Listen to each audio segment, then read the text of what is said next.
Dan Illman, Mike Buer taking a look back at the Grade 3 Holy Bull Stakes run on Saturday, February the 1st at Gulfstream Park as part of our Kentucky Derby Prep Recap. Champagne Stakes winner Tiz the Law, the favorite in the Holy Bull, the number 3, breaking from post 3. Let's watch Tiz the Law going into the first turn, Mike, because he caught a flyer coming out of the gate, and if Manny Franco wanted, he could have made the front. Yeah, he could have. I don't understand actually this ride. I get that it all works out for him in the end, but I don't know what this is all about here. This horse broke full of run here, and he's just going to grab him. This could have very easily blown up in his face, Dan. It didn't. He's able to get to the outside, but he has to give away a lot of position to do it. Well, right here, the chalk players are getting ready to burn Manny in effigy because you have the best horse, you just go right to the lead, but instead he took him off of the pace, in behind this horse. He's going to steady out of the pocket right now. He's eventually going to get to the outside, but I guess Manny knew what he wanted. He wanted to get to the outside of horses, and I guess he wanted to give this horse a target. Heck, this is a prep race after all. If Tiz the Law won this race on the lead, what would he have gotten out of it? After this, it's pretty much all elementary. He was never losing. Yeah, no, once he got him into the clear, and obviously you're right, and this is what Manny wanted. This is probably the way they drew it up for him on paper, but you still, to do what he did just to get that position doesn't make a lot of sense to me.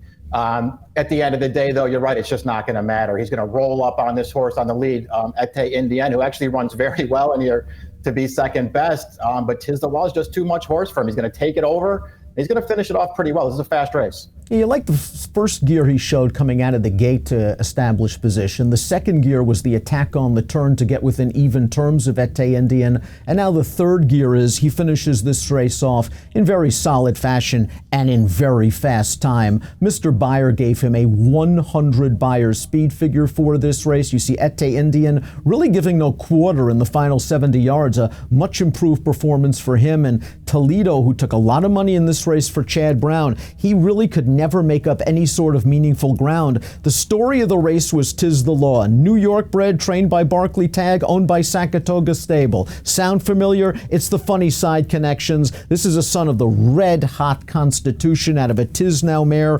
And this horse just ticks a lot of boxes, Mike. A $110,000 yearling. The Dam was a grade 2 stakes winner at 1 1/8 miles. This is the family of Horse of the Year favorite trick. So he's got pedigree, he's got stamina pedigree, he's got the big fig, he's got Barclay Tagg in his corner. Right, and he's already a grade 1 winner too. There's a lot to like about him. He's run 4 times and he's run really, really well in 3 of them. This was a really nice step forward here for his first start as a 3-year-old. I mean, there was nothing behind him, Dan. No running outside of the top 2, but I don't think it takes too much away from this horse. Oh, it doesn't take anything away from this horse at all, because some folks were down on him, myself included, after the Kentucky Jockey Club, where he was the beaten favorite over a wet track. I guess the wet track was simply the excuse that day. Barclay wants to keep him around 2 turns, and he wants to stretch him out. And it looks like maybe we'll see him in a race like the Louisiana Derby next, off that 100 Beyer speed figure. He's going to soar to the top of many handicappers and horse players and racing analysts' top 10 Derby lists, at least in the top 3 to 5. Yeah, I can't argue with that. I mean, it's too early for me to be looking at horses like that, but I would certainly have him up there somewhere. He's very impressive in this race. Let's talk a little bit about Ete Indien. We saw his career debut on turf at 5 furlongs, a very explosive late run to win that race. We saw his win over Toledo in an allowance race on dirt last time out, where he showed good speed. He showed good speed here. He obviously got a big figure for this race. I'm sure it's enough to keep him on the trail, and he deserves another opportunity, especially at Gulfstream, where his running style generally plays very well. Yeah, that's true. The interesting thing about this race too, Dan, is that when Tiz the Law broke so sharply, it looked like his rider, Ete Indien's rider, was going to concede the lead to him too. He just took a hold of this horse like he wanted to track. But once Tiz the Law gave it up, he had no choice but to go to the front. He actually ran really well in here. He just happens to be no match for one of the better 3-year-olds around.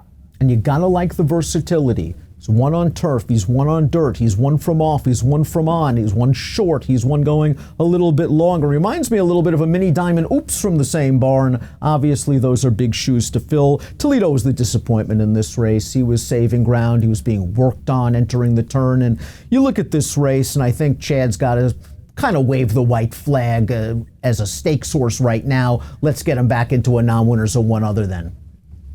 I think they have to as well. I mean, listen, he's grade 3 placed now, but he was never a factor in this race, never involved. He was third, beaten a million lengths.